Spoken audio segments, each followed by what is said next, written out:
ప్రపంచమంతా నివసించే మిథున రాశి మిత్రులారా, మీకు ఈ యొక్క బృహస్పతి గురు స్థాన చలనం, గురు పేరు చనే దాని యొక్క ఫలితం ఈ సంవత్సరం ఎలా ఉండబోతుందంటే, బుధుని యొక్క రాశినాథుడుగా, బుధుని యొక్క రాశినాథుడుగా పొందిన మిథున రాశి మిత్రులారా, మీరు అమాయకపు ముఖం ఉన్నట్టు వారుగా ఉంటారు.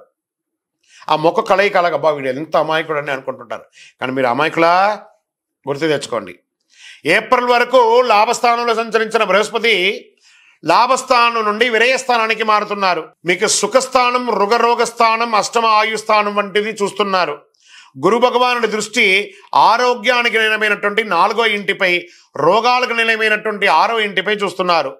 ఆయురాధిపతి 8వ ఇంటిన పడుతున్నారు. గురు భగవానుడు 6వ ఇంటికి అధిపతి, వ్యాపార స్థలం యజమాని. ఈ గురు భగవానుడు అంటే ఎవరు?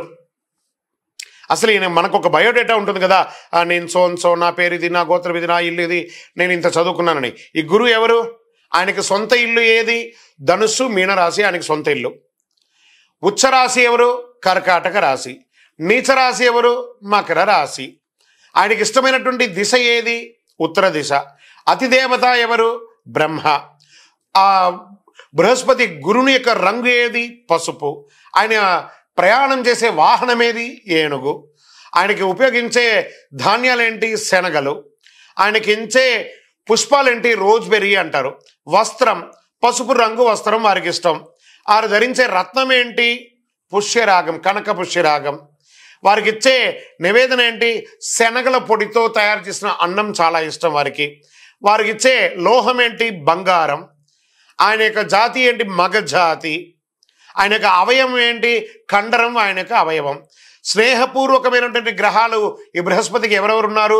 సూర్యుడు, చంద్రుడు, అంగారకుడు. శత్రుగ్రహాలు ఎవరు? బుధుడు, శుక్రుడు. ఆయన యొక్క భార్య ఎవరు? తారాదేవి.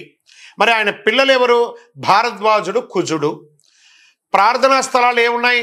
దక్షిణామూర్తి స్థలాలు, గురుస్థానాలు. గురు భగవానునికి సంబంధించిన అన్ని దేవాలయాలు ఆయనకి ప్రార్థనా స్థలమే.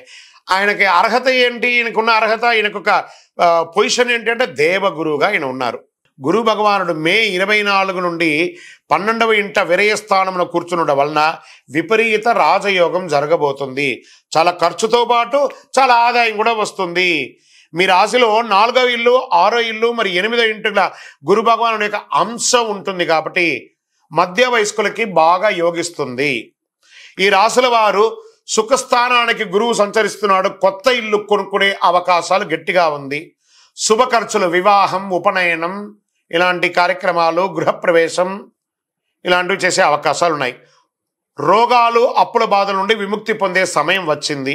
కాస్త స్ట్రెస్ మాత్రం పెరుగుతుంది, అదేం తగ్గట్లేదు.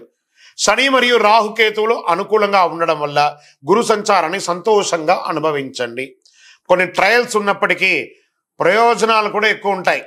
చాలా ట్రయల్స్ ఉంటాయి. మీకు ఉద్యోగ వృత్తిలో పురోగతి మరియు ప్రయోజనాలు ఉంటాయి. కొత్త ఉద్యోగం కోసం ప్రయత్నించే వారికి అనుకూల పరిస్థితి ఏర్పడుతుంది ఈ సంవత్సరం. వివాహం కాని వారికి వివాహం, వివాహమైన వారికి సంతాన యోగం. గురు భగవానుడు దృఢమైన ఆలోచనలతో మీ లక్ష్యాలను సాధిస్తున్నారు. మక్కువతో వ్యాపారం నిమగ్నంగా చేయండి, ఖ్యాతి పొందుతారు. మీరు మీ కింది వారికి సహాయం చేయండి, మరియు మీ సహాయం చేస్తూ జీవితంలో ఎదుగుతూ వస్తారు. మీ పనులు సామాజిక ప్రయోజనాలకు ఉపయోగపడేటట్టుగా చేస్తారు. చాలా కాలంగా మిమ్మల్ని వేధిస్తున్న శారీరక బాధ, వ్యాధులు, రుగ్మతలన్నీ తొలగుతాయి. గురు భగవానుడు మరియు చక్రత్వాల్వార్ స్వయంమూర్తిగా దర్శనమిస్తున్నారు కాబట్టి ఆ రోజు గురువు పేర్చి మే 1 రోజు మీ యొక్క వయస్సు ఎంత ఉందో అన్ని దీపాలు వెలిగించండి. శనగలతో మాల వేయండి, పేదవాళ్ళకి భోజనం పెట్టండి. ఇంకను మేము చెప్పే ఈ యొక్క జాతకం, ఈ యొక్క వ్యక్తిగత జాతకానికి 40% ఈ గోచార ప్రకారంగా మీ యొక్క సంపూర్ణ జాతకం తెలుసుకోవడానికి మీ యొక్క పరిసర ప్రాంతాల్లో ఉన్న సద్గురువులను సంప్రదించండి.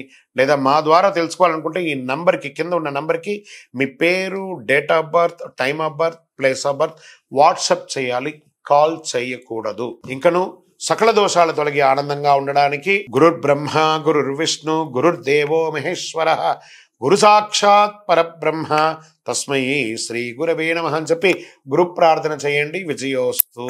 ఇప్పుడు ఆపరేషన్ లేకుండానే మోకాళ్లకు ప్లాస్మా ట్రీట్మెంట్. మీ ఆర్థోపెడిక్ సమస్యలన్నిటికీ రోబోటిక్ టెక్నాలజీ ద్వారా తక్కువ ఖర్చుతో శాశ్వత పరిష్కారం. Free consultation. ప్రతి ట్రీట్మెంట్ పై 20% డిస్కౌంట్. ఈ ఆఫర్ కొద్ది రోజులు మాత్రమే. త్వరపడండి. V9 Hospitals 9281 465 842.